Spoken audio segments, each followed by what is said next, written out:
आपके अपने channel technical with Poonia sir पे आपका हार्दिक स्वागत है।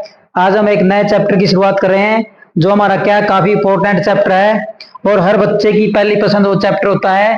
तो आज का जो हमारा चैप्टर हम शुरू कर रहे हैं, तो आज का हमारा चैप्टर है ट्रांसफॉर्मर। और ट्रांसफॉर्मर एक ऐसा चैप्टर है जिसके अंदर से हर एग्जाम के अंदर 3 से 4 क्वेश्चन मिनिमम पूछे जाते हैं। मैक्सिमम क्वेश्चन कितने भी हो सकते हैं। तो काफी इंपॉर्टेंट चैप्टर हमारा कौन सा, ट्रांसफॉर्मर, जिसको हम क्या बोलते हैं, परिणाम मित्र। आज वो शुरू कर रहे हैं हम।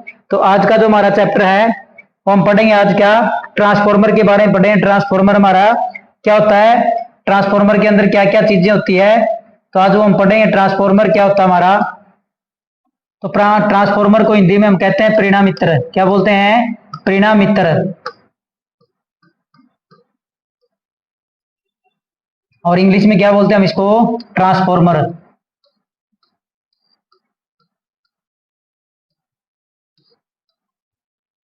तो आज का जो हमारा टॉपिक है वो है ट्रांसफॉर्मर या परिणाम मित्र किसे कहते हैं। काफी इंपॉर्टेंट चैप्टर है और इससे पहले जो हमने क्लासें ली है लगभग आधे के करीब हमारा सिलेबस हो चुका है। जो हमारे SLM लाइनमैन के लिए जो पेपर होने उसके लिए हमने आधे से ज्यादा सिलेबस कर लिया। उसकी ऑब्जेक्टिव टाइप क्लासें कर लिया है, थ्योरी की क्लासें कर ली हैं, वो हम आपके लिए यूट्यूब पे फ्री ऑफ कॉस्ट करवा रहे हैं। और जब आपका पेपर होगा तो मैक्सिमम क्वेश्चन जो हमने करवाए हैं उसमें से आपको देखने को मिलेंगे। तो वो क्लासें आपको कैसी लगी, अच्छी लगी तो आप हमारे चैनल को लाइक करना, शेयर करना और सब्सक्राइब जरूर करना और अंत तक हमारे साथ जुड़े जुड़े रहना। तो इस बार आपकी सिलेक्शन से कोई नहीं रोक सकता। तो आज हम शुरू करें, हमारा ट्रांसफॉर्मर क्या होता है।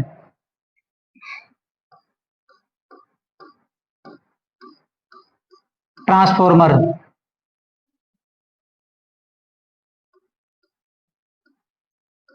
तो आज हम पढ़ेंगे ट्रांसफॉर्मर के बारे में। ट्रांसफॉर्मर हमारा क्या होता है, तो इसके अंदर हम लिखेंगे ट्रांसफॉर्मर में यह एक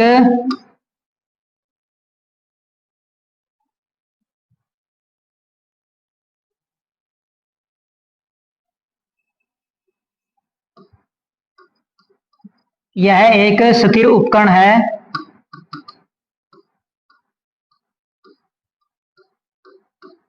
यह एक स्थिर उपकरण है जिसके अंदर जिसके अंदर जिसके अंदर घूमने वाला कोई भाग नहीं होता, भाग नहीं होता। तो ट्रांसफॉर्मर हमारा क्या होता है, एक स्थिर उपकरण होता है जिसके अंदर घूमने वाला कोई भाग नहीं होता। काम क्या होता है इसका, यह एक स्तर के विभव को, वो जिसको हम क्या बोलते हैं, वोल्टेज, एक स्तर के विभव को दूसरे स्तर के विभव में बदलता है। अगर कम वोल्टेज है तो ज्यादा कर देगा, अगर ज्यादा वोल्टेज है तो कम कर देगा। एक स्तर के विभव को दूसरे स्तर के विभव में बदलता है बिना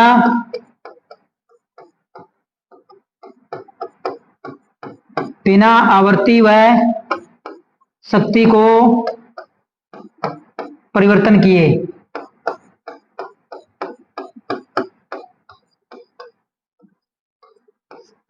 क्या करता है ट्रांसफॉर्मर हमारा, एक स्तर के विभव को दूसरे स्तर के विभव में बदलता है और इसके अंदर घूमने वाला कोई भाग नहीं होता, यह एक स्थिर उपकरण होता है। तो यह बदलता है बिना आवर्ती और शक्ति को परिवर्तन किए। यह आवर्ती और शक्ति में कोई भी परिवर्तन नहीं करता।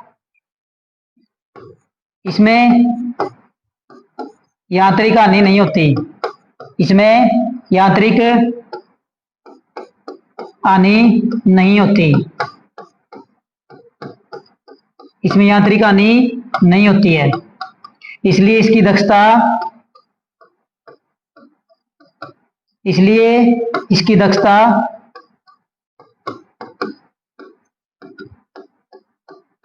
इसलिए इसकी दक्षता उच्च होती है।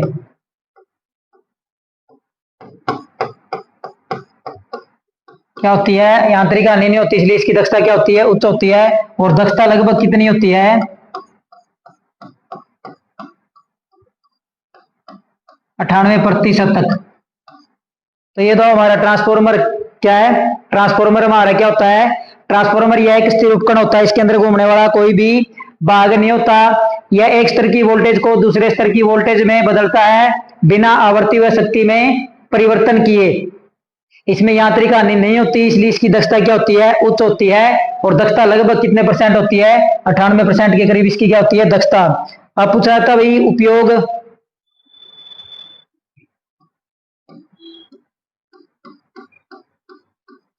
तो इसका उपयोग हम किस में करते हैं, वितरण में, वितरण में मतलब डिस्ट्रीब्यूशन में,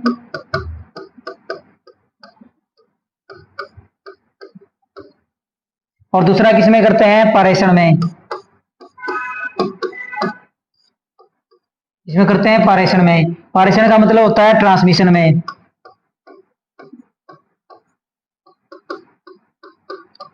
तो यहाँ पे क्या किया था, ट्रांसफॉर्मर का प्रयोग किया था डिस्ट्रीब्यूशन में और पारेषण में। तो हम क्या करते हैं, इसके लिए हम वोल्टेज को घटाते हैं और क्या करते हैं, बढ़ाते हैं।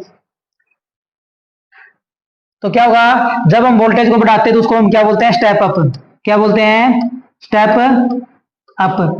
तो पूछा जाता है स्टेप अप में क्या होता है, तो स्टेप अप में हमारी वोल्टेज क्या होती है, वोल्टेज होती है हमारी ज्यादा। अगर धारा के बारे में पूछे तो धारा हमारी क्या होती है, कम होती है। क्या होती है, धारा कम। अगर स्टेप डाउन की बात पूछे,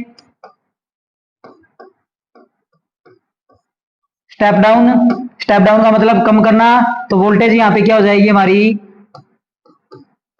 यहाँ पे वोल्टेज हो जाएगी हमारी कम और धारा हमारी क्या हो जाएगी, ज्यादा हो जाएगी। ये हमारे क्या हुई, स्टेप अप और स्टेप डाउन ट्रांसफॉर्मर है। स्टेप अप क्या करता है, वोल्टेज को बढ़ाता है और धारा को क्या करता है, घटाता है। क्या करता है, वोल्टेज को बढ़ाता है और धारा को क्या करता है, घटाता है। और स्टेप डाउन क्या करता है, वोल्टेज को तो बढ़ाता है और धारा को, स्टेप डाउन क्या करता है, वोल्टेज को घटाता है और धारा को क्या करता है, बढ़ाता है। एक बात और लिख लेनी भाई, आदर्श ट्रांसफॉर्मर में,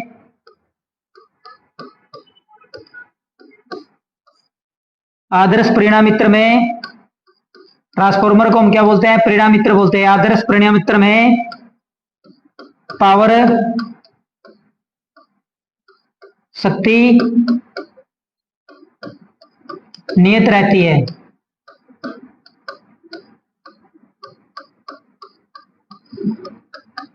क्या रहती है, आदर्श ट्रांसफॉर्मर में जो पावर होती है, जिसको हम क्या बोलते हैं, शक्ति, हमारी क्या रहती है, नियत रहती है। तो हमारे ट्रांसफॉर्मर, हमारे पास तो ट्रांसफॉर्मर के अंदर क्या होती है हमारी, दो वाइंडिंग होती है। कौन कौन सी होती है, दो वाइंडिंग हमारी, तो ट्रांसफॉर्मर के हमारे पास दो वाइंडिंग होती है। एक तो होती है हमारे पास प्राथमिक,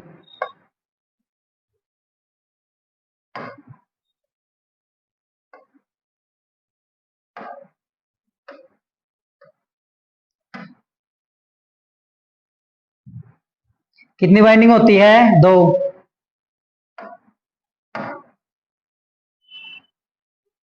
पहली हमारे पास होती है प्राथमिक वाइंडिंग और दूसरी हमारे वो पास होती है द्वितीयक वाइंडिंग। तो इनके बारे में हम पढ़ लेते हैं। प्राथमिक वाइंडिंग किसको कहते हैं और द्वितीयक वाइंडिंग किसे कहते हैं।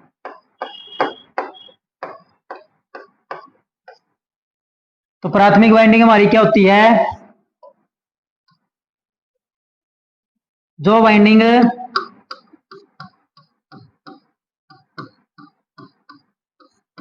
स्रोत से जुड़ी होती है,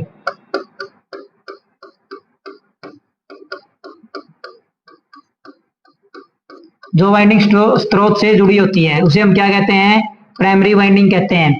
तो जिसको हम क्या देते हैं, इनपुट सप्लाई देते हैं, वो हमारी क्या होती है, प्राइमरी वाइंडिंग, जो स्रोत से जुड़ी होती है। तो सेकेंडरी वाइंडिंग कौन सी होती है, जो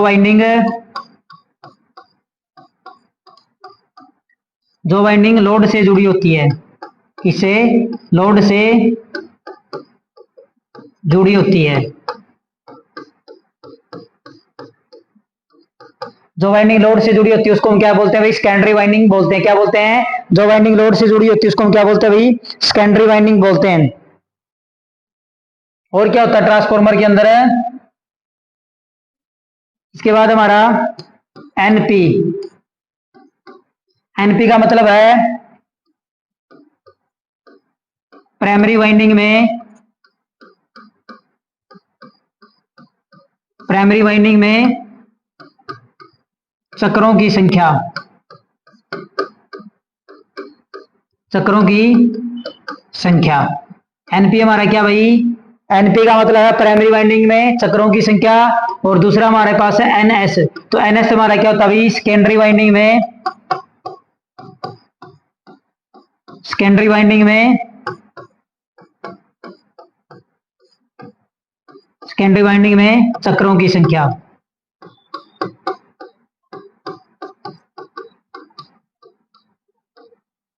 क्या होता है भाई, एनएस हमारा क्या होता है, सेकेंडरी वाइंडिंग में चक्रों की संख्या। और क्या होता है,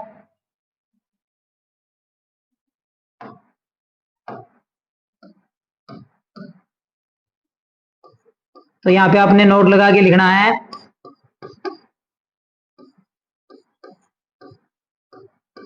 प्राइमरी वाइंडिंग व, प्राइमरी वाइंडिंग व सेकेंडरी वाइंडिंग, सेकेंडरी वाइंडिंग विद्युत रूप से,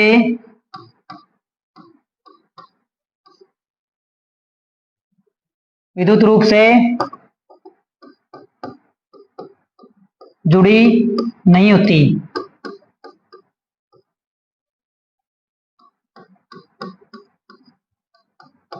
यह चुंबकीय रूप से जुड़ी होती है।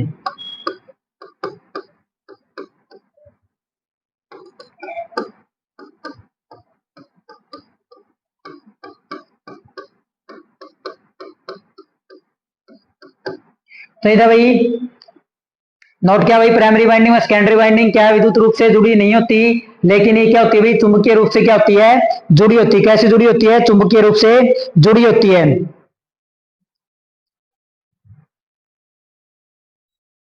तो ये हमने ट्रांसफॉर्मर शुरू किया था, तो दोबारा देख लेते भाई थोड़ा सा, ताकि आपको अच्छे प्रकार से समझ में आ जाए। तो हम क्या पढ़ रहे थे भाई, ट्रांसफॉर्मर पढ़ रहे थे। तो ट्रांसफॉर्मर क्या है, एक स्थिर उपकरण है जिसके अंदर घूमने वाला कोई भाग नहीं होता। यह एक स्तर की वोल्टेज को दूसरे स्तर की वोल्टेज में बदलता बिना आवर्ती और शक्ति को परिवर्तन किए बिना। तो इसके अंदर यांत्रिक हानि नहीं होती, इसलिए इसकी दक्षता क्या होती है, उच्च। फिर पूछा जाता है उपयोग कहाँ किया जाता है, तो इसका उपयोग किया जाता है वितरण में। वितरण का मतलब होता है डिस्ट्रीब्यूशन, बांटने में प्रयोग किया जाता है। और दूसरा प्रयोग किया जाता है इसका पारेषण में, जिसको हम क्या बोलते हैं, ट्रांसमिशन में प्रयोग किया जाता है। फिर पूछा जाता है स्टेप अप जो ट्रांसफॉर्मर होता है उसके अंदर क्या होता है, स्टेप अप ट्रांसफॉर्मर में वोल्टेज तो बढ़ती है और धारा हमारी क्या होती है, घटती है। स्टेप डाउन में क्या होता है, वोल्टेज हमारी घटती है और धारा हमारी क्या होती है, बढ़ती है। फिर पूछा जाता है आदर्श ट्रांसफॉर्मर में पावर क्या होती है, तो आदर्श ट्रांसफॉर्मर के अंदर क्या होती है भाई, पावर नियत रहती है। फिर जो हमारा ट्रांसफॉर्मर होता है उसके अंदर दो वाइंडिंग होती है, प्राइमरी वाइंडिंग और द्वितीयक वाइंडिंग। प्राइमरी वाइंडिंग क्या होती है, जो वाइंडिंग क्या होती है, स्रोत से जुड़ी होती है या इनपुट सप्लाई से जुड़ी होती है, उसको हम क्या बोलते हैं, प्राइमरी वाइंडिंग। और द्वितीयक वाइंडिंग कौन सी होती है, जिससे हम आउटपुट लेते हैं, या जो वाइंडिंग हमारी लोड से जुड़ी होती है उसको हम क्या बोलते हैं, द्वितीयक वाइंडिंग। फिर पूछा जाता है भाई एनपी क्या होता है, तो एनपी होता है हमारा प्राइमरी वाइंडिंग में चक्रों की संख्या, और एनएस होता है हमारा सेकेंडरी वाइंडिंग में चक्रों की संख्या। फिर नोट में हमने क्या लिखा भाई, नोट में लिखा हमने जो हमारी प्राइमरी वाइंडिंग है और जो सेकेंडरी वाइंडिंग है वो दोनों विद्युत रूप से जुड़ी नहीं होती, परंतु क्या होती है भाई, मैग्नेटिक या चुंबकीय रूप से क्या होती है, जुड़ी होती है। फिर पूछा जाता है भाई दक्षता, दक्षता क्या होगी हमारी, दक्षता ज्यादा कब होगी, दक्षता ज्यादा तब होगी जब हमारी हानि क्या होगी, कम होगी। क्या होगी, हानि कम होगी, तब हमारी दक्षता क्या होगी, ज्यादा होगी। दक्षता कब ज्यादा होगी, जब हमारी क्या होगी, हानि कम होगी। तो ये था भाई ट्रांसफॉर्मर के बारे में। क्या था हमारे पास कितनी वाइंडिंग पड़ी है, हमने दो वाइंडिंग पड़ी है। तो पूछा जाता है भाई प्राथमिक वाइंडिंग और सेकेंडरी वाइंडिंग जो क्या होती है, चुंबकीय रूप से जुड़ी होती है। तो क्या होता है भाई, प्राथमिक वाइंडिंग का, प्राथमिक वाइंडिंग का चुंबकीय फ्लक्स चुंबकीय फ्लक्स अधिक से अधिक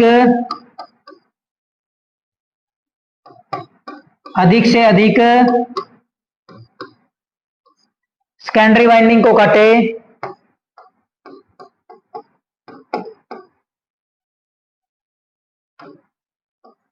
सेकेंडरी वाइंडिंग को काटे,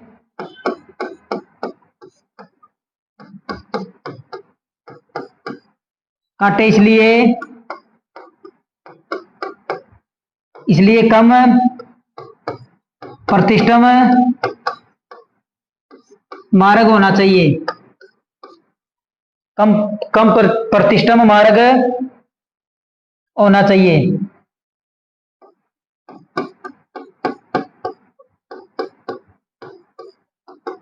तो प्रतिष्ठम हमारा क्या होता है भाई? प्रतिष्ठम होता है हमारा रिलैक्टेंस बोलते हैं जिसको हम क्या बोलते हैं? रिलैक्टेंस। ये क्या करता है भाई? चुंबकीय प्रवाह में बाधा उत्पन्न करता है। तो इसलिए जो हमारी प्राथमिक वाइंडिंग के अंदर जो चुंबकीय क्षेत्र बनेगा वो अधिक से अधिक सेकेंडरी वाइंडिंग को काटे। तो हमने क्या करना भाई? उसके लिए ऐसा मार्ग प्रदान करना जिसके अंदर क्या हो? कम से कम प्रतिष्ठम होना चाहिए। तभी हमारी क्या भाई? प्राइमरी वाइंडिंग का क्या है? जो चुंबकीय फ्लक्स हो सेकेंडरी वाइंडिंग को अधिक से अधिक काटेगा। क्या करेगा? तो ट्रांसफार्मर में वाइंडिंग कौन सी होती है?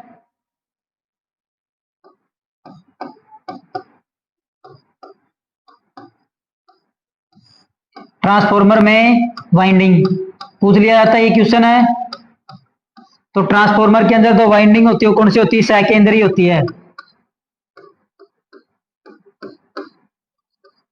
कौन सी होती है? सेकेंडरी। सेकेंडरी है, सेकेंडरी है। कौन सी होती है? सेकेंडरी, जिसको हम क्या बोलते हैं भाई? कंसंट्रिक। कौन सी वाइंडिंग बोलते हैं? कंसंट्रिक वाइंडिंग बोलते हैं। जो ट्रांसफार्मर के अंदर होती है हमारी। किसके अंदर होती है? ट्रांसफार्मर के अंदर कौन सी वाइंडिंग होती है? Secondary winding. फिर आता भाई जो सबसे इंपॉर्टेंट और महत्वपूर्ण क्वेश्चन होता है इसका। तो पूछा जाता है भाई, सिद्धांत पूछा जाता है, किस सिद्धांत के ऊपर काम करता है? क्या पूछा जाता है इसका? सिद्धांत, प्रिंसिपल। क्या पूछा जाता है भाई? किस प्रिंसिपल के ऊपर ये काम करता है? तो ये किस सिद्धांत के ऊपर काम करता है? यह फैराडे के इलेक्ट्रोमैग्नेटिक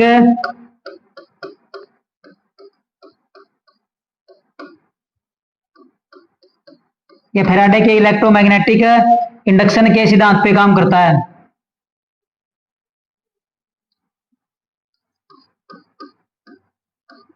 किस पे काम करता है? यह फैराडे के इलेक्ट्रोमैग्नेटिक इंडक्शन के सिद्धांत पर।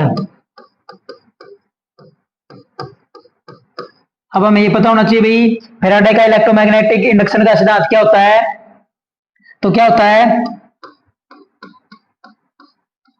जब हम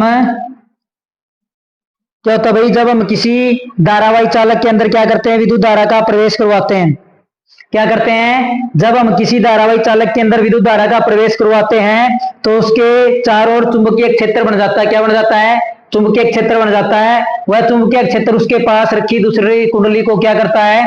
काटता है, जिसके कारण उसमें भी क्या होने लग जाता है भाई? विद्युत धारा का प्रवाह होने लग जाता है। उसको हम क्या कहते हैं भाई? उसको हम कहते हैं फैराडे का इलेक्ट्रोमैग्नेटिक इंडक्शन। जब हम किसी धारावाही चालक में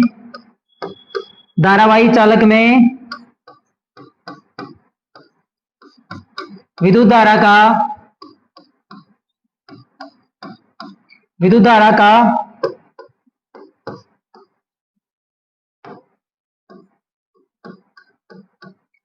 का प्रवाह करवाते हैं तो उसके चारों ओर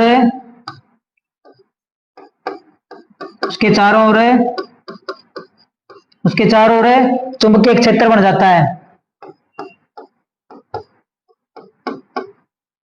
उसके चारों ओर चुंबकीय क्षेत्र बन जाता है।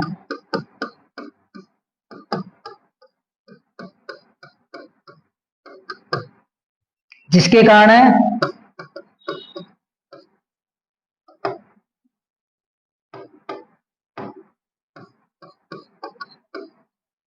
जिसके कारण उसके पास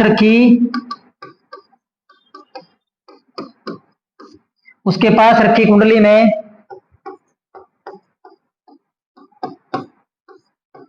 कुंडली में भी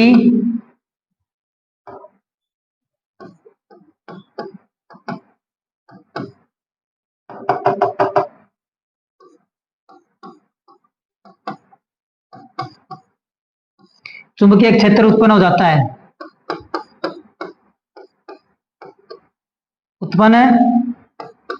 है। और विद्युत धारा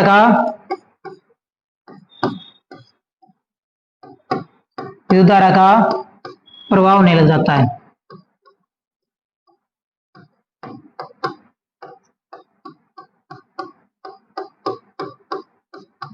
तो ये था भाई हमारे ट्रांसफार्मर का फैराडे का सिद्धांत।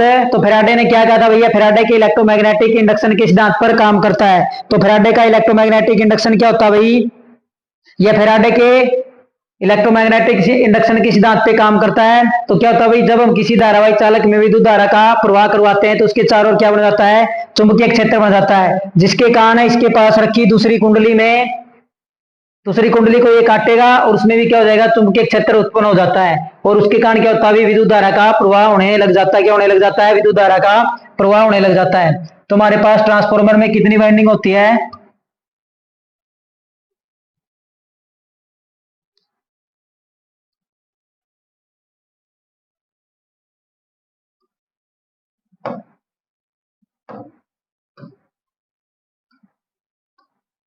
ये ट्रांसफार्मर के अंदर हमारे दो वाइंडिंग होती है। ये विद्युत रूप से अलग होती है लेकिन मैग्नेटिक रूप से क्या होती है, जुड़ी होती है। तो इसको हम क्या बोलते हैं, ये हमारी किससे जुड़ी होती है, स्रोत से। किससे जुड़ी होती है वाइंडिंग हमारी, स्रोत से। और ये वाइंडिंग हमारी किससे जुड़ी होती है, ये वाइंडिंग हमारी जुड़ी होती है लोड से। किससे, लोड से। इसको बोलते हैं हमें NS, इसको बोलते हैं हमें NP, प्राइमरी वाइंडिंग में चक्रों की संख्या, और ये क्या, सेकेंडरी वाइंडिंग में चक्रों की संख्या। जब हम क्या करते हैं, इसको क्या देते हैं, विद्युत धारा देते हैं। क्या देते हैं, इसके अंदर है विद्युत धारा देते हैं। तो क्या होता है, जो हमारी प्राइमरी वाइंडिंग है इसमें क्या बन जाता है भाई, ये चुंबकीय क्षेत्र बन जाता है। क्या बन जाता है, ये चुंबकीय क्षेत्र बन जाता है। ये चुंबकीय क्षेत्र क्या करेगा, ये चुंबकीय क्षेत्र इसके पास रखी है दूसरी कुंडली, इसको क्या करेगा, काटेगा। इसको क्या करेगा, ये काटेगा, जिसके कारण क्या होता है, सेकेंडरी वाइंडिंग का चुंबकीय क्षेत्र सेकेंडरी वाइंडिंग को काटेगा, तो इसमें भी चुंबकीय क्षेत्र उत्पन्न हो जाएगा, और जिसके कारण इसके अंदर क्या चलने लग जाती है, हमारी विद्युत धारा चलने लग जाती है। क्या चलने लग जाती है, विद्युत धारा चलने लग जाती है। ये हमें किसने बताया था, फैराडे के इलेक्ट्रोमैग्नेटिक इंडक्शन के सिद्धांत ने बताया था कि जब किसी कुंडली को विद्युत धारा दी जाती है तो उसके चारों ओर चुंबकीय क्षेत्र बन जाता है।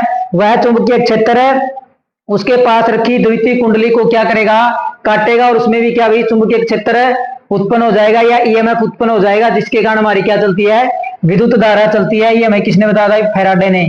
तो ये फैराडे का क्या था भाई, EMI का नियम था, इलेक्ट्रोमैग्नेटिक इंडक्शन का नियम था। इसका था फैराडे का इलेक्ट्रोमैग्नेटिक इंडक्शन का नियम था। ये हमारा इस नियम के ऊपर क्या करता है, हमारा ट्रांसफार्मर कार्य करता है। अब ये पैदा कैसे होती भाई, तो जो हम ट्रांसफार्मर को सप्लाई देंगे वो हमारे पास क्या होनी चाहिए, प्रत्यावर्तित प्रकार की होनी चाहिए, जिसके कारण क्या होता है भाई, प्रत्यावर्तित प्रकार का फ्लक्स उत्पन्न होता है।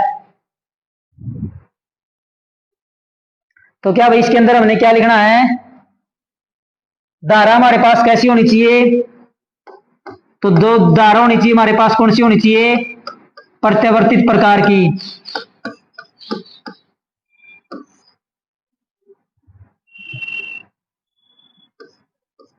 धारा प्रत्यावर्तित प्रकार की। तो क्या होगा भाई, प्रत्यावर्तित प्रकार का, तो क्या होगा भाई, प्रत्यावर्तित धारा देंगे तो प्रत्यावर्तित प्रकार का चुंबकीय फ्लक्स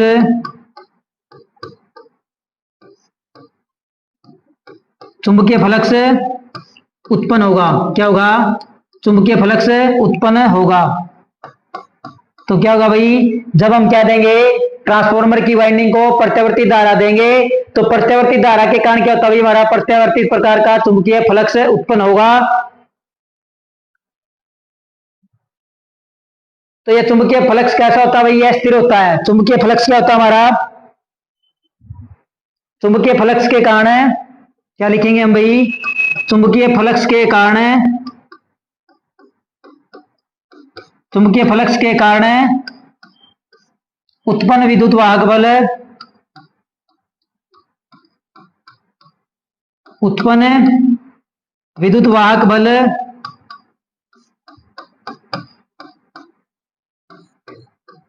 ईएमएफ इलेक्ट्रोमोटिव फोर्स स्थैतिक प्रकार का होगा। कैसा होगा हमारा, स्थैतिक प्रकार का होगा। स्थैतिक प्रकार का होगा। तो प्रत्यावर्तित फ्लक्स के कारण जो हमारा विद्युत वाहक बल होगा, हमारा कैसा होगा भाई, स्थैतिक प्रकार का होगा। अब हमारे पास कितनी वाइंडिंग है, हमारे पास है 2 वाइंडिंग। तो कौन कौन सी हमारे पास, एक तो है एनपी जिसको हम क्या बोलते हैं भाई, प्राइमरी वाइंडिंग है, और एक हमारे पास होती है एनएस जो हमारी क्या होती है, सेकेंडरी वाइंडिंग।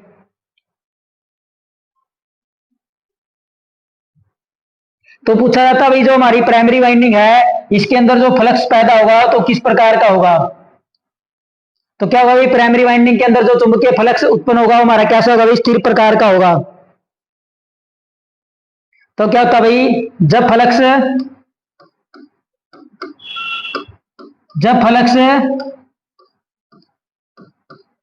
प्राइमरी वाइंडिंग को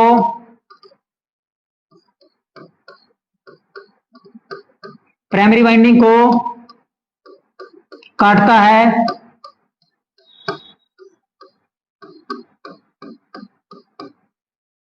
क्या होता भाई, जब फ्लक्स प्राइमरी वाइंडिंग को काटता है तो,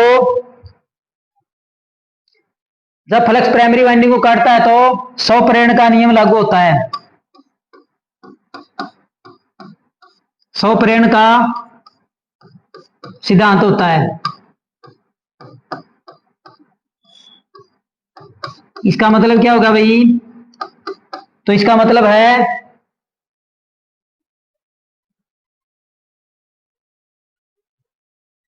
जो हमारे प्राइमरी वाइंडिंग है ट्रांसफार्मर की, जब मैंने इसको क्या दी, विद्युत धारा दी, तो प्रत्यावर्तित विद्युत धारा दी, तो इसके अंदर क्या होगा भाई, प्रत्यावर्तित प्रकार का चुंबकीय फ्लक्स होगा।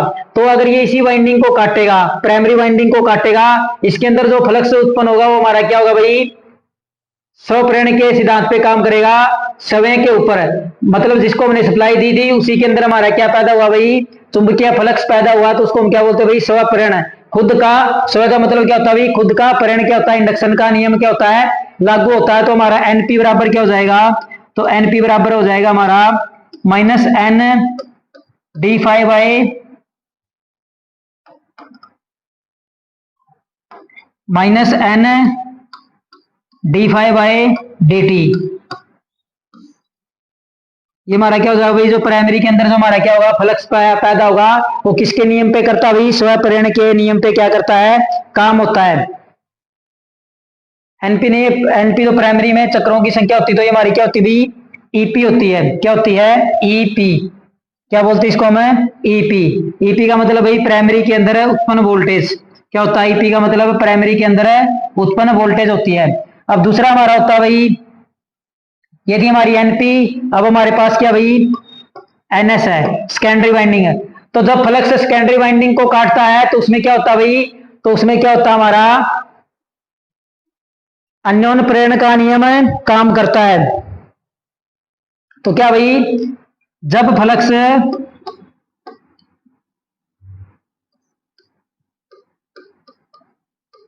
जब फ्लक्स सेकेंडरी वाइंडिंग को काटता है, सेकेंडरी वाइंडिंग को काटता है, जब फ्लक्स सेकेंडरी वाइंडिंग को काटता है तो अन्योन्य प्रेरण का सिद्धांत होता है। अन्योन प्रेरण का सिद्धांत होता है। तो अन्योन प्रेरण का सिद्धांत हमारा क्या होता है भाई? तो हमारा क्या होगा भाई? ई एस बराबर में minus N D five by D T. तो अब हम समझ लेते हैं भाई, हमारे पास ट्रांसफॉर्मर में कितनी वाइंडिंग होती है? 2 वाइंडिंग होती है। कितनी वाइंडिंग होती है? 2 वाइंडिंग होती है। ये हमारे पास ट्रांसफॉर्मर के अंदर कितनी वाइंडिंग है? 2 वाइंडिंग है, प्राइमरी और सेकेंडरी। तो ये हमारी क्या भाई?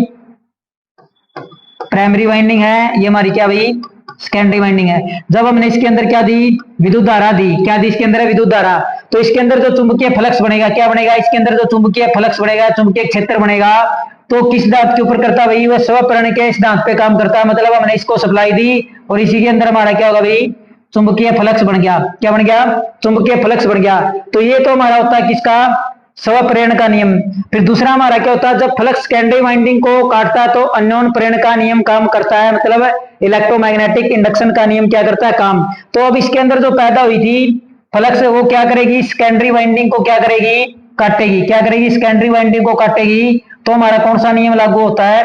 तो हमारा कौन सा नियम लागू होता है?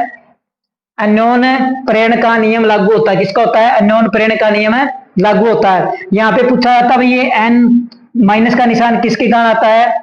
तो ये हमारे किसके कारण आता है? लेंज के नियम के। किसके? लेंज के नियम के। और लेंज ने क्या कहा था भाई? उत्पन्न होने के कारण का विरोध करना हमारा क्या कहलाता भाई? उत्पन्न होने के कारण का विरोध का कौन करता भाई? लेंज के नियम के अनुसार भाई जो चीज जिसके द्वारा पैदा की जाती है वो बाद में उसका क्या करने लग जाती है? विरोध। ये हमारा क्या था भाई? लेंज का नियम था। क्या था भाई? लेंज का नियम था। तो ये मैंने पढ़े भाई, ट्रांसफॉर्मर के अंदर हमारी क्या होती है? ये हमारा ट्रांसफॉर्मर होता है भाई, किस सिद्धांत पे काम करता है? फैराडे के इलेक्ट्रोमैग्नेटिक इंडक्शन के सिद्धांत पर काम करता है। जब हम किसी धारावाही चालक के अंदर विद्युत धारा का प्रवाह करवाते हैं तो उसके चारों ओर चुंबकीय क्षेत्र बन जाता है। वह चुंबकीय क्षेत्र उसके पास रखी द्वितीय कुंडली को क्या करता है?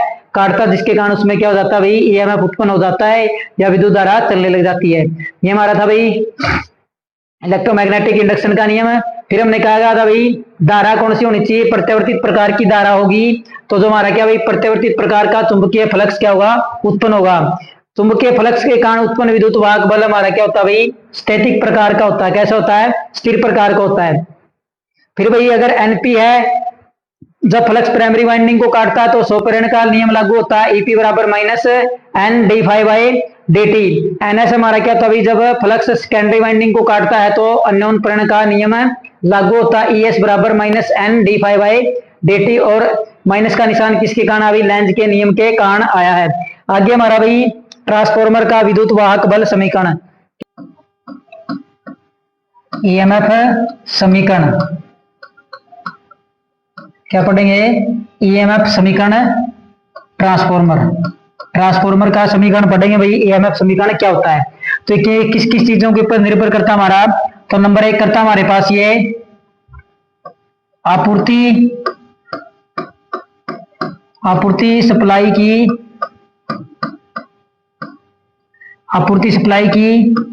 आवर्ती पर। किस पे? आवर्ती पर। तो आवर्ती को हम किससे लिखते हैं? तो ये करता है एफ के ऊपर निर्भर। और किसके ऊपर निर्भर करता है ये? तो 2 नंबर निर्भर करता है हमारे वाइंडिंग में चक्रों की संख्या पर, कुंडली में चक्रों की संख्या पर।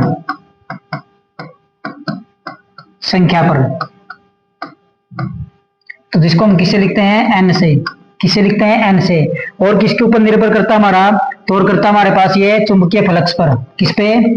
चुंबकीय फ्लक्स पर। किस पे? चुंबकीय फ्लक्स पर। इस पे करता है चुंबकीय फ्लक्स पे, जिसको हम किससे लिखते हैं? 5 से। किससे लिखते हैं? 5 से। तो हमारा क्या है? ईएमएफ समीकरण क्या करता है भाई? आपूर्ति की आवर्ती पे निर्भर करता है, वाइंडिंग में चक्रों की संख्या पे निर्भर करता है और चुंबकीय फ्लक्स पे निर्भर करता है। तो यहां से हमारा ईएमएफ समीकरण क्या हो जाएगा? तो ईएमएफ समानुपाती F5N। तो क्या होता है भाई? ये इन तीनों के समानुपाती होता है। जब फ्लक्स बढ़ेगी, फ्रीक्वेंसी बढ़ेगी और नंबर ऑफ टर्न बढ़ेंगे, तब हमारी ईएमएफ का मान क्या हो जाएगा? बढ़ जाएगा।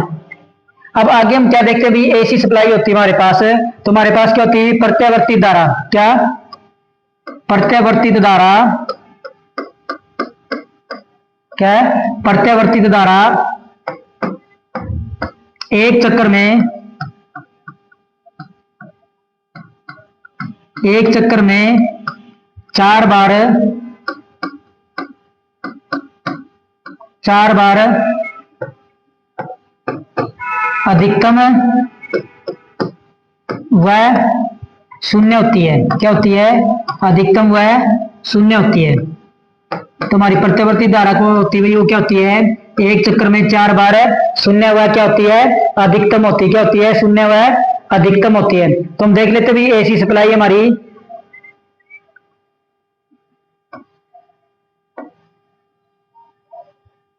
तो ये हमारी क्या भाई एसी सप्लाई है। तो क्या कर रही है भाई, ये एक चक्कर जब पूरा कर रही है, क्या कर रही है, एक चक्कर जब पूरा कर रही है, 0 से शुरू हो रही है, यहां भी क्या हो रही है 0, तो क्या है, एक चक्कर जब पूरा करती है तो ये क्या होती है भाई, 4 बार अधिकतम हुआ शून्य होती है, टोटल 4 बार अधिकतम हुआ शून्य होती है। तो हमारे पास क्या हो जाएगा भाई, इसके बाद जो हमारा ईएमएफ समीकरण बनेगा, तो ईएमएफ समानुपाती फाई 4 फाई एफ एन, क्या हो जाएगा 4 फाई एफ एन, क्या हो जाएगा हमारे पास ईएमएफ समीकरण, क्या हो जाएगा भाई 4 फाई एफ एन, यहां से हो गया। तो इसके आगे हम देखते हैं भाई आगे क्या बनेगा हमारा ईएमएफ समीकरण है। तो आगे हम देखते हैं भाई हमारे पास क्या होता है, तो ये होता है हमारे पास ई एवरेज, ये किसका मान हमारे पास है, ई एवरेज का मान, ये किसका है, ई एवरेज का। तो ई एवरेज बराबर हमारे क्या होगा भाई 4 फाई एफ एन, क्या हो गया 4 फाई एफ एन हो गया। तो यहां से हम एक चीज देखते हैं हमारे पास क्या होता है भाई, जब हमने एसी थ्योरी पढ़ी थी, तो एसी थ्योरी के अंदर हमने एक चीज पढ़ी थी भाई, फॉर्म फैक्टर, क्या पढ़ा था, फॉर्म फैक्टर, क्या पढ़ा था, फॉर्म फैक्टर, क्या पढ़ा था, फॉर्म फैक्टर, जिसको हम क्या लिखते हैं, एफ एफ से, किससे लिखते हैं, तो एफ एफ बराबर हमारा क्या होता है भाई, तो एफ एफ बराबर होता है हमारा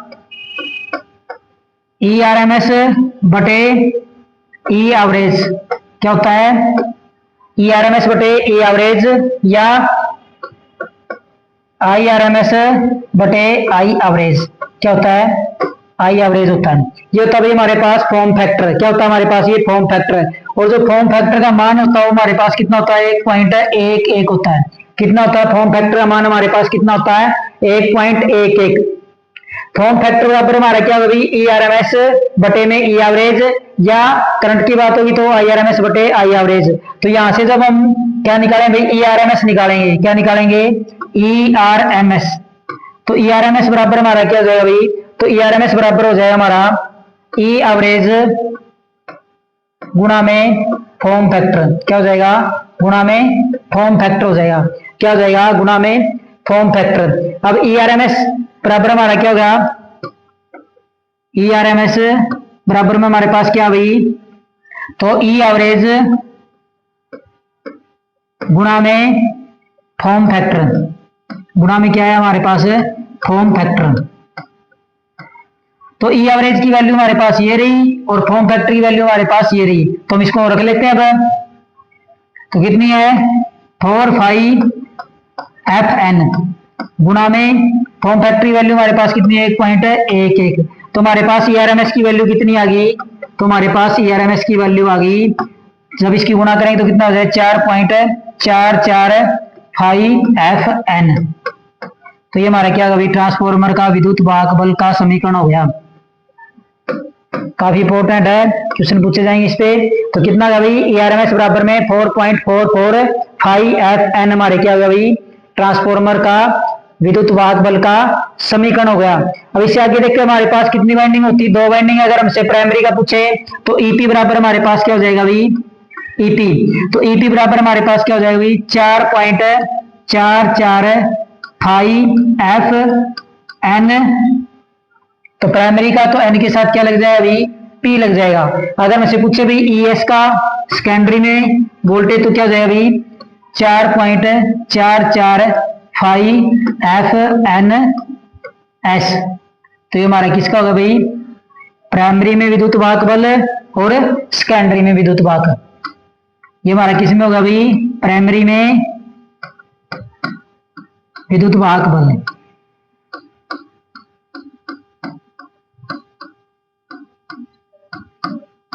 और ये हमारा किसके अंदर हो गया भाई, ये हो गया हमारा सेकेंडरी के अंदर। किसके अंदर हो गया, सेकेंडरी के अंदर। ये हमने पढ़ा भाई ट्रांसफार्मर का ईएमएफ समीकरण क्या होता है। तो हमारे ट्रांसफार्मर का ईएमएफ समीकरण हम दोबारा से देख लेते हैं। हमारे पास क्या होता है भाई, ईएमएफ समीकरण क्या होता है भाई ट्रांसफार्मर का। तो क्या किस किस के ऊपर निर्भर करता है भाई, आपूर्ति सप्लाई की जो आवृत्ति होती है, फ्रीक्वेंसी होती है, उसके ऊपर निर्भर करता है ये। और किस पे करता है, वाइंडिंग में चक्रों की संख्या के ऊपर, एन के ऊपर निर्भर करता है। और किस पे भी, चुंबकीय फ्लक्स के ऊपर निर्भर करता है। तो हमारा ईएमएफ क्या होगा भाई, ईएमएफ समानुपाती फाई एफ एन। तो जब फ्रीक्वेंसी बढ़ेगी तब ईएमएफ का मान बढ़ेगा, जब फ्लक्स बढ़ेगी तब भी बढ़ेगा, जब नंबर ऑफ टर्न बढ़ेगी तब भी क्या होगी भाई, बढ़ेगी। तो हमारे पास क्या होता है भाई, प्रत्यवर्ती धारा होती है, वो जब एक चक्कर पूरा करती है तो चार बार अधिकतम वह शून्य होती है। तो 4 बार अधिकतम वह शून्य होती है। तो हमारे पास जो ट्रांसफार्मर को हम क्या देते हैं भाई, एसी सप्लाई देते हैं। तो क्या हो जाती है भाई, एक चक्कर में 4 बार अधिकतम वह शून्य हो जाती है। तो ईएमएफ समानुपाती 4 बार, तो 4 आ गया भाई, 4 फाई एफ एन आ गया। तो ये हमारा क्या होता है भाई, ये होती है हमारी ई एवरेज। क्या होती है, ई एवरेज। हमें वैल्यू कौन सी चाहिए भाई, ई आरएमएस की वैल्यू चाहिए, क्योंकि हमारे उपकरण किसको मानते हैं, आई आरएमएस वैल्यू को मापते हैं, आरएमएस वैल्यू को मापते हैं। तो हमारे पास क्या होता है, एक फॉर्म फैक्टर होता है जो हमने क्या पढ़ा था एसी थ्योरी के अंदर। तो फॉर्म फैक्टर हमारा क्या होता है, ई आरएमएस बटे ई एवरेज होता है। क्या होता है, ई आरएमएस बटे ई एवरेज बराबर में आई आरएमएस बटे आई एवरेज। अगर करंट की बात होती है, अगर वोल्टेज की बात होती है, तो ये होता है हमारा। तो यहाँ से हमने ई आरएमएस की वैल्यू निकाल ली हुई, क्या होती है। तो ई आरएमएस बराबर क्या हो गया हमारा, ई एवरेज गुणा में फॉर्म फैक्टर। क्या हो गया भाई, ई आरएमएस बराबर में ई एवरेज गुणा में फॉर्म फैक्टर। तो हमने ये मान रख लिया भाई, ई एवरेज का मान क्या है हमारे पास है। तो ई एवरेज का मान हमारे पास ये रहा भाई 4 फाई एफ एन गुणा में फॉर्म फैक्टर का मान हमारे पास कितना भाई, फॉर्म फैक्टर का मान होता है हमारे पास 1.11। तो यहाँ से ई आरएमएस का मान हमारे पास कितना है भाई, 4.44 फाई एफ एन। अगर प्राइमरी की बात करें तो एनपी हो जाएगा, अगर सेकेंडरी की बात करें तो एनएस हो जाएगा। ये हमारे क्या था भाई, ट्रांसफार्मर का ईएमएफ समीकरण था। क्या था, ट्रांसफार्मर का ईएमएफ समीकरण था। इससे आगे हम पढ़ते हुए ट्रांसफार्मर रेशो क्या पढ़ेंगे इसके बाद हमारा भाई, ट्रांसफार्मर रेशो क्या होता है। तो ट्रांसफार्मर रेशो क्या होता है भाई, तो हेडिंग हमारी क्या भाई, ट्रांसफार्मर रेशो, जिसको हम किससे लिखते हैं, के से। तो ये के हमारे पास क्या होता है भाई, तो इसके अंदर हम लिखेंगे हमें किसी परिणामित्र की सेकेंडरी वाइंडिंग में चक्रों की संख्या, सेकेंडरी वाइंडिंग में चक्रों की संख्या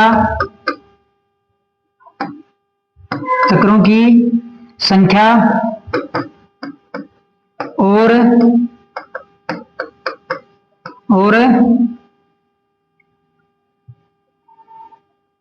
प्राथमिक वाइंडिंग में चक्रों की संख्या, प्राथमिक वाइंडिंग में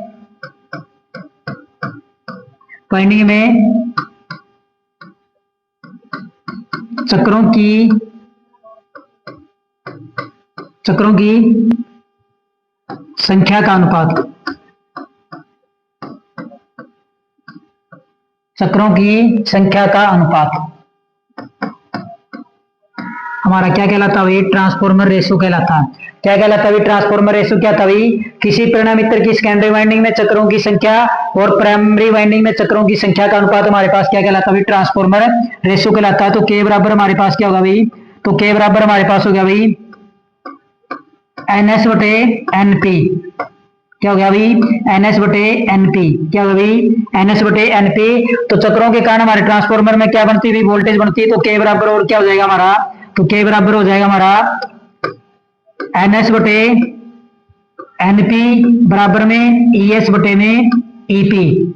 इन चक्रों के कारण हमारी क्या बनती है, वोल्टेज बनती है। तो हमारा ट्रांसफार्मर रेशो क्या होगा भाई, ये हमारे पास क्या होगा भाई, के बराबर एनएस बटे एनपी बराबर में ईएस बटे ईपी। तो ट्रांसफार्मर में हमारा क्या है भाई, स्टैटिक उपकरण है। तो यहाँ पे लिखना हमने भाई, ट्रांसफार्मर एक स्थिर उपकरण है। क्या भाई? स्थिर उपकरण है। तो स्थिर उपकरण तो ये क्या करता है भाई? पावर का स्थानांतरण करता है। क्या करता है? ट्रांसफार्मर एक स्थिर उपकरण है जो शक्ति का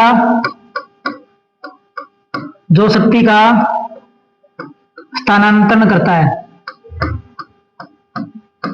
क्या करता भाई? शक्ति का स्थानांतरण करता है। क्या करता भाई? शक्ति का स्थानांतरण करता है। बदलता नहीं है भाई, पावर क्या रखता है एक समान है। तो हमारे पास क्या हुई?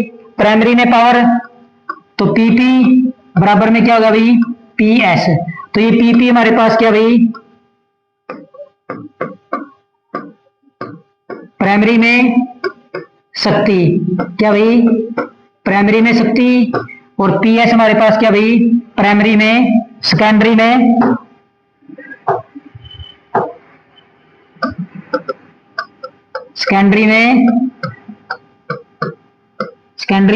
शक्ति। क्या? सेकेंडरी में शक्ति। तो हमें पता भाई, तो P बराबर हमारे पास क्या होता है भाई? P बराबर होता है VI। क्या होता है भाई? P बराबर हमारे पास क्या होता है? VI। तो प्राइमरी में क्या होगा भाई? P बराबर क्या हो जाएगा भाई? प्राइमरी में करंट है, प्राइमरी में वोल्टेज क्या होती है भाई? प्राइमरी में वोल्टेज होती है EP। क्या होती है? EP। और प्राइमरी में करंट क्या होता है भाई? IP। तो ये होगी हमारी, क्या होगी? ये होगी। अब सेकेंडरी की बात करें तो हमारे पास क्या होगा भाई? PS बराबर क्या होगा भाई? ES गुणा में IS। प्राइमरी में धारा, प्राइमरी में वोल्टेज, सेकेंडरी में वोल्टेज, सेकेंडरी में धारा। तो ये हमारी क्या होगी? पावर होगी। जब इसको हम लिखें तो हमारे पास क्या हो जाए भाई? तो ये हो गया हमारे पास भाई, यहां से इसको सॉल्यूशन करते हैं तो हमारे पास क्या आता भाई? तो ये आता हमारे पास IP बटे IS बराबर में ES बटे EP। क्या आता भाई? ES बटे EP। क्या आता है? ES बटे EP। तो ये हमारे पास बन गया भाई। अब और क्या देखते हैं भाई हम? तो हमारे पास P बराबर VI होता है। जब बात हम क्या करते हैं भाई? तो P बराबर हमारे पास क्या है? तो P बराबर हमारे पास VI है। तो ये क्या भाई? ये लोड प्रतिरोध है। क्या है? लोड प्रतिरोध है। क्या है? लोड प्रतिरोध। तो लोड प्रतिरोध है, तो ये प्रतिरोध हमारे एसी में किसके रूप में काम करता है? तो ये हमारे करता भाई प्रतिबाधा के रूप में। किसमें करता है? प्रतिबाधा के रूप में। और किसमें? एसी में। किसमें करता है? एसी में। एसी में प्रतिबाधा के रूप में होता है। और इसको हम किससे लिखते हैं? तो इसको लिखते हैं हम जेड से। किससे लिखते हैं? जेड से। किससे लिखते हैं? जेड से लिखते हैं। प्रतिबाधा को किससे लिखते हैं? हम जेड से लिखते हैं। किससे लिखते हैं? जेड से। तो इसके बाद हमारे क्या हो गया भाई? पीपी बराबर क्या हमारे पास है? VS है। क्या भाई? PS है। क्या भाई? PS है। तो यहां से हम ये मान रख लेते हैं। तो पीपी बराबर क्या हो जाएगा हमारे पास भाई? I स्क्वायर है। तो पीपी बराबर क्या होगी? IP ZP। प्रतिरोध हो गया हमारे पास। तो ये हमारे पास क्या हुई? IP ZP हो गया। अगर PS की बात करें तो हमारे पास PS क्या हो जाएगा भाई? I square S। और ये क्या हो जाएगा भाई? ZS हो जाएगा। क्या हो जाएगा? ZS हो जाएगा। जब इसको सोल्व करेंगे तो हमारे पास क्या बनेगा भाई? तो हमारे पास हो जाएगा भाई I स्क्वायर P बटे में ZP बटे में क्या हो जाएगा भाई? I स्क्वायर S बराबर में क्या हो जाएगा भाई? ZS बटे में ZP। क्या हो जाएगा? I स्क्वायर P बटे में I स्क्वायर S बराबर में क्या हो जाएगी? ZS बटे में ZP। जब इसको आगे सोल्व करें तो हमारे पास क्या हो जाएगा? ये स्क्वायर हटाएंगे तो हमारे पास क्या बन जाएगी?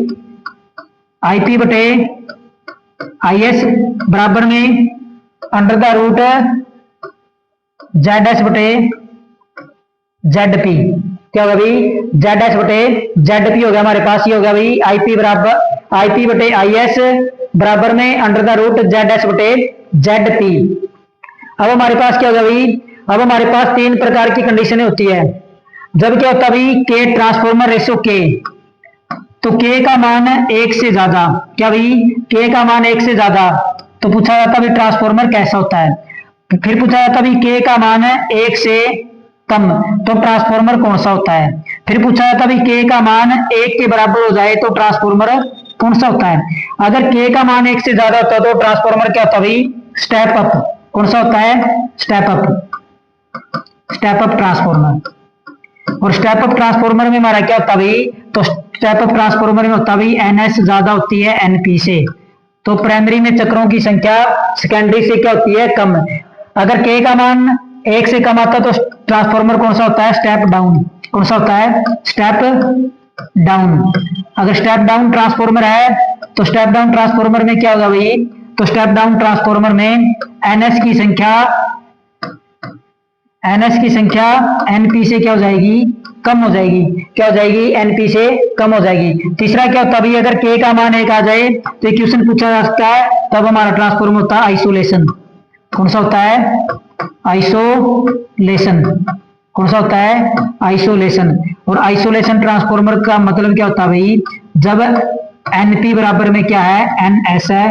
प्राइमरी में चक्रों की संख्या बराबर में क्या भाई? सेकेंडरी में चक्रों की संख्या। क्या होती है भाई? प्राइमरी में चक्रों की संख्या बराबर में सेकेंडरी में चक्रों की संख्या। तो ये हमने पढ़ा भाई। हमने यहां से क्या पढ़ा भाई? हमने पढ़ा भाई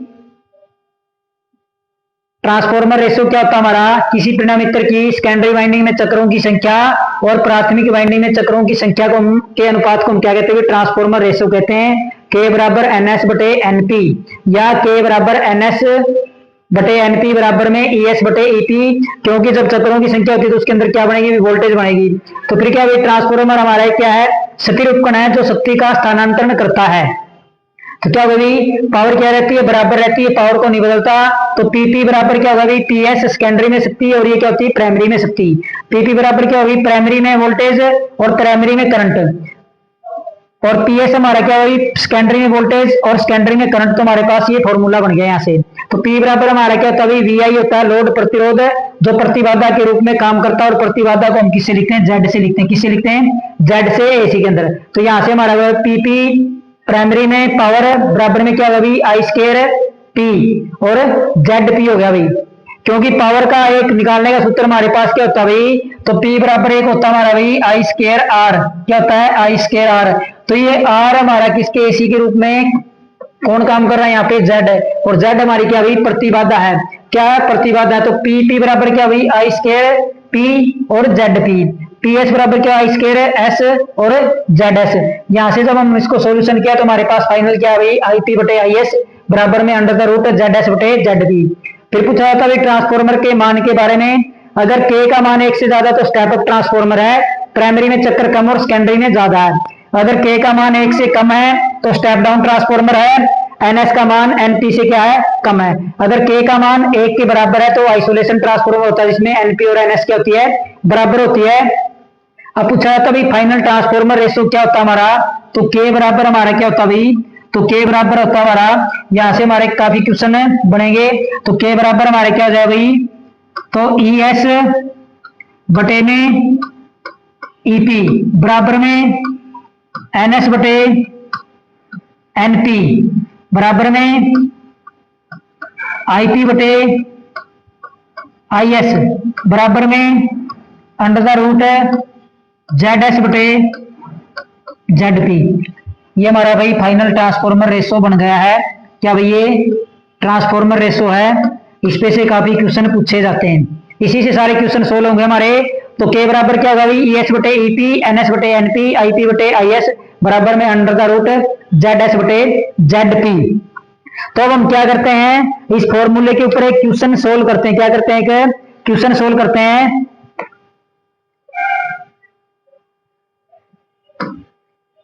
तो क्वेश्चन हमें दिया भाई एक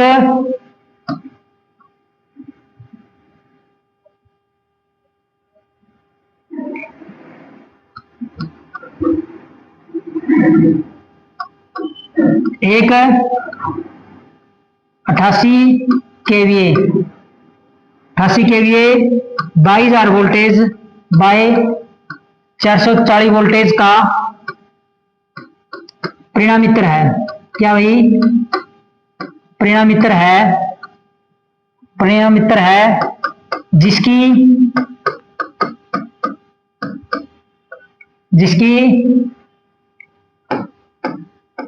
द्वितीयक वाइंडिंग में टर्न, द्वितीयक वाइंडिंग में टर्न की संख्या 50 है। क्या है? 50 है। तो ज्ञात कीजिए,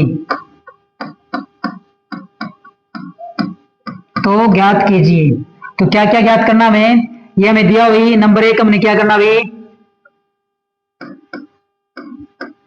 प्राइमरी में टर्न क्या ज्ञात करनी है? नंबर 1 प्राइमरी में टर्न। नंबर 2 में क्या करनी भाई? प्राइमरी में धारा क्या ज्ञात करनी है? प्राइमरी में धारा।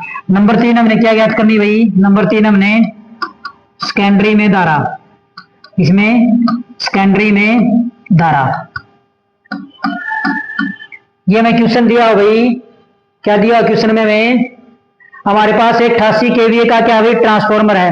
क्या हमारे पास एक 88 केवीए का ट्रांसफॉर्मर है, उसकी द्वितीयक वाइंडिंग में टर्न की संख्या कितनी है? 50। तो ज्ञात कीजिए। एक तो हमने भाई प्राइमरी में टर्न ज्ञात करनी है, प्राइमरी में धारा ज्ञात करनी है और सेकेंडरी में धारा ज्ञात करनी है। ये 3 चीजें हमने ज्ञात करनी है। तो यहां से हम क्या करते हैं भाई? सॉल्यूशन करते हैं हमारे क्वेश्चन का। तो सॉल्यूशन में हम क्या लिखेंगे भाई? हमें जो चीजें दी वो हम लिख लेंगे। तो हमें क्या दिया भाई? तो हमें दिया भाई 8800 केवीए, 88 केवीए का है। तो 88 केवीए का मतलब हमारे पास क्या होगा भाई? तो हमारे पास क्या होगा भाई? 88,000 वोल्ट एम्पियर हो गया। कितना हो गया? 88,000 वोल्ट एम्पियर हो गया। दूसरा में क्या दिया भाई? ईपी दिया हुआ है। ईपी हमें कितनी दी हुई? प्राइमरी में वोल्टेज कितनी है? 22,000 है। सेकेंडरी में कितनी है? 440 है। कितनी है? ये दी हुई में 22,000 वोल्टेज। और ईएस में हमें कितनी वोल्टेज दी है? ईएस में हमें दी हुई 440 वोल्टेज। तो हमारा ट्रांसफॉर्मर हमें पता चल गया भाई, वोल्टेज ज्यादा थी, कम कर रहा है तो कौन सा ट्रांसफॉर्मर है? Step down. और हमें क्या दिया भाई? सेकेंडरी में टर्न क्या दी हुई है? सेकेंडरी में टर्न। तो सेकेंडरी में टर्न कितनी दी हुई है? तो सेकेंडरी में टर्न दी हुई है 50 दी है। तो मैं पहला ज्ञात करना भाई प्राइमरी में टर्न। तो हम एक नंबर सोल्व करते हैं भाई। तो प्राइमरी में टर्न क्या होती है भाई? तो प्राइमरी में टर्न क्या होती है भाई? एनएस बटे में एनपी। ट्रांसफॉर्मर रेशियो से होता है हमारा ये, बराबर में क्या होती है भाई? ईएस बटे ईपी। क्या होती है? ईएस बटे ईपी। ये होती है भाई हमारी ट्रांसफॉर्मर रेशियो में मैंने लिखा था भाई एनएस बटे एनपी बराबर में ईएस बटे ईटी बराबर में आईपी बटे IS under the root Z S by Z P. तो हमें यहाँ पे 2 चीजों का मान दिया हुआ है, एक का हमने निकालना भाई। एनएस हमें कितनी दी है? तो एनएस हमें दी हुई कितनी? 50। एनपी हमें क्या करनी है? निकालनी है। बराबर में ईएस का मान हमें कितना दिया? तो ईएस का मान दिया हमें 440।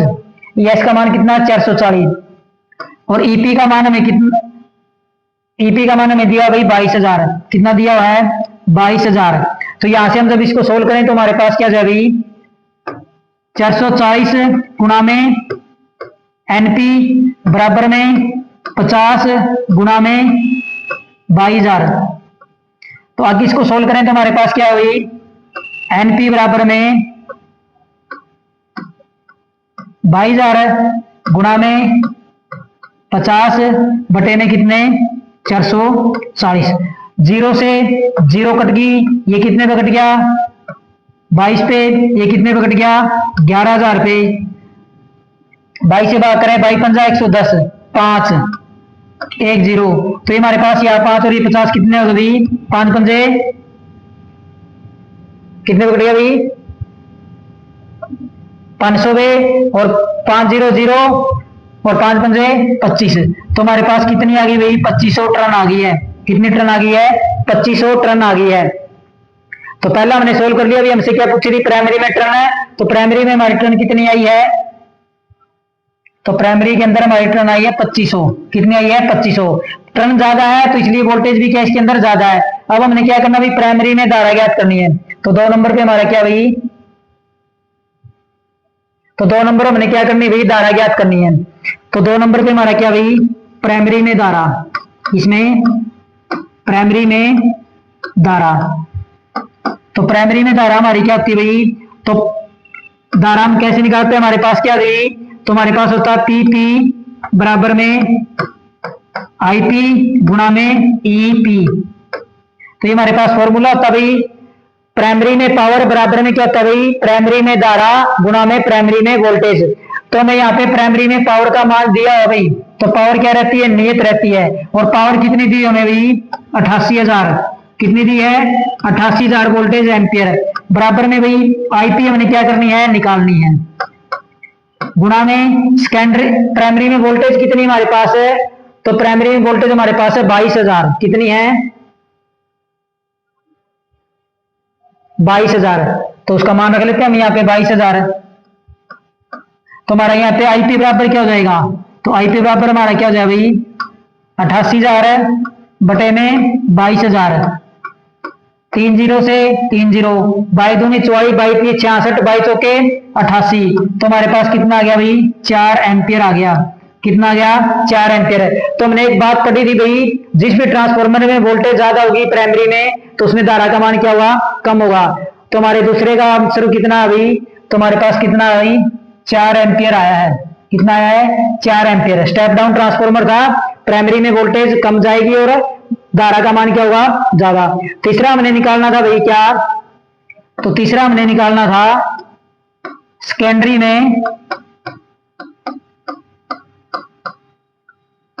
में धारा। तो सेकेंडरी में धारा क्या होती है भाई, तो पावर तो हमारी क्या रहती है, बराबर रहती है। तो पीपी पीएस बराबर में क्या हो जाएगा भाई, आईएस गुणा में पीएस। क्या हो जाएगा, पीएस बराबर में, पीएस का मतलब सेकेंडरी में पावर बराबर में क्या होगा भाई, ईएस बटे ईएस गुणा में आईएस। तो ये तो हमारे पास क्या भाई, पावर तो क्या रहती है, नियत रहती है ट्रांसफार्मर में। तो ये हमारे पास कितना आ गया भाई, ये हमारे पास मान है 88,000। बराबर में आईएस का मान हमने क्या करना है, ज्ञात। गुणा में सेकेंडरी में हमारे पास कितनी वोल्टेज थी, 440 थी। कितनी थी, 440। तो यहां से आईएस बराबर हमारा क्या हो जाएगा, तो आईएस बराबर हो जाएगा हमारा 88,000 बटे में 440। 0 से 0 कट गई, ये कितने पे कट गया, 2 पे 2 0, और कितना हो गया भाई, 200 एम्पियर।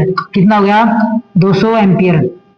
तो वोल्टेज कम थी, इसलिए सेकेंडरी में धारा क्या जा रही है, ज्यादा जा रही है। क्या जा रही है, धारा। ये बात हमने शुरू में ही पढ़ी थी। क्या पढ़ी थी भाई, शुरू में ही पढ़ी थी। तो सेकेंडरी में कितनी आई है, 200 एम्पियर। कितनी आई है, 200 एम्पियर। तो हमें एक क्वेश्चन दिया था भाई, एक 88 केवीए 22,000 बाई 440 वोल्टेज का स्टेप डाउन ट्रांसफार्मर है, जिसकी द्वितीयक वाइंडिंग में टर्न की संख्या कितनी है, 50 है। तो ज्ञात हमें करना था भाई, प्राइमरी में टर्न कितनी होगी, प्राइमरी में धारा कितनी होगी, सेकेंडरी में धारा कितनी होगी। तो हमने सॉल्यूशन किया भाई, हमें क्या दिया था, 88 केवीए का ट्रांसफार्मर दिया था। तो हमारे पास क्या होगा भाई, 88,000 वोल्टेज एम्पियर हो गया। ईपी का मान हमें दिया था भाई कितना, 22,000। ईएस का मान दिया था 440। तो पहला हमने सोल्व किया, तो हमारे पास ट्रांसफार्मर रेशियो के अनुसार क्या था भाई, एनएस बटे एनपी, ईएस बटे ईपी। तो हमने इसका क्या रख लिया, मान रख लिया भाई। तो एनएस का मान था हमारे पास 50, एनपी का मान कितना था हमारे पास, निकालना था। ईएस का मान 440 था, ईपी का मान था 22,000। तो यहां से मैंने रखा भाई, तो इनके आर पार गुणा करें तो हमारे पास एनपी गुणा में 440 बराबर में क्या हो गई, 50 गुणा में 22,000। तो एनपी बराबर क्या हो गई, 22,000 गुणा में 50 बटे में 440। 0 से 0 कैंसिल होगी, 24 से 22 पे ये कितने पे, 11,000 पे। 11,000 को जब 22 पे काटा तो कितना होगा भाई, 500 पे। तो हमारे कितने टर्न आई है, 2500 टर्न आई है प्राइमरी में। क्योंकि प्राइमरी में वोल्टेज ज्यादा, इसलिए टर्न भी क्या रही है, ज्यादा रही है। फिर हमने प्राइमरी में धारा निकाली गई, तो पीपी बराबर क्या हुई, प्राइमरी में पावर क्या हुई, आईपी गुणा में ईपी। तो प्राइमरी में पावर कितनी है, 88,000 है। आईपी का मान हमने क्या करना, निकालना है। ईपी का मान हमें दिया अभी 22,000 वोल्टेज। तो यहां से हमने आईपी बराबर क्या होगा भाई, 88,000 बटे 22,000 बराबर में कितना होगा, 4 एम्पियर। फिर हमने निकाली भी सेकेंडरी में धारा, तो पीएस बराबर में क्या हुई, आईएस गुणा में ईएस। तो मैंने एक बात पढ़ी थी, ट्रांसफार्मर क्या करता भाई, पावर क्या रहता है, नियत रखता है, पावर को नहीं बदलता। तो सेकेंडरी में भी इतनी ही पावर जाएगी, 88,000। आईएस गुणा में ईएस का मान कितना, 440। तो आईएस बराबर क्या होगा, 88,000 बटे 440 बराबर में कितना हो गया, 200 एम्पियर हो गया। ये था भाई हमारा एक क्वेश्चन है। इसके बाद एक क्वेश्चन और कर लेते हैं हम भाई। तो क्वेश्चन में हमें दिया भाई, किसी ट्रांसफार्मर में टर्न प्रति वोल्टेज का मान 4 है, यदि प्राथमिकी में वोल्टेज 110 है तथा सेकेंडरी में वोल्टेज 30 है, तो सेकेंडरी में प्राथमिक और सेकेंडरी में टर्न ज्ञात किए। किसी ट्रांसफॉर्मर में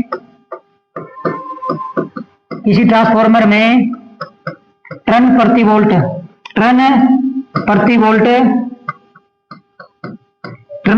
का मान 4 है। कितना है? 4 है। तथा प्राइमरी में वोल्टेज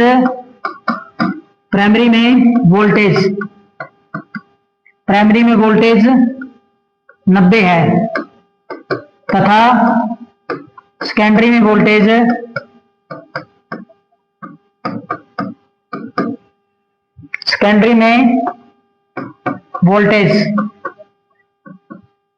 30 दी हुई हमें, वही कितनी? 30 है। तो प्राथमिक व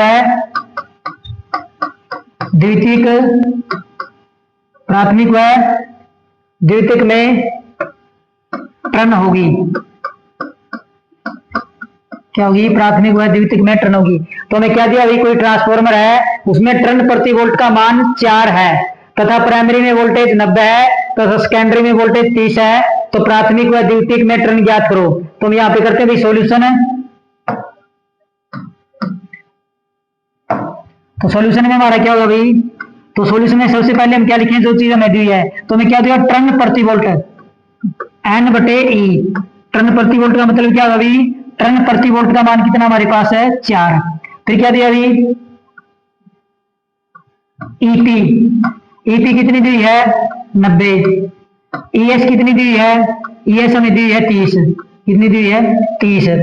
कितनी दी है? 30। तो हमारे पास क्या होता भाई? K बराबर हमारे पास क्या होता भाई? NS/NP बराबर ES/EP। क्या होता है? ये होता है हमारे पास। तो हमें N/E का मान कितना दिया भाई? तो N/E का मान हमें दिया हुआ 4। कितना दिया हुआ है? 4। तो यहां से हम रख लेंगे भाई। EP का मान हमें कितना दिया है? तो EP का मान हमारे पास है 90। तो क्या होगा भाई? 90 गुणा में 4 बराबर में कितना होगा? 9 के 36। 360 टन होगी। कितनी होगी? 360 टन होगी। फिर हमें ES का मान कितना दिया भाई? ES का मान हमारे पास है 30। 30 गुणा में 4 बराबर में कितना होगा? 4 किए 12, 120 टन। तो दूसरा अब किसको हमने वेरीफाई करना? तो हमारे पास क्या भाई? वोल्टेज कितनी थी हमारे पास? EP कितनी थी हमारे पास? तो EP थी हमारे पास 90। कितनी थी? 90।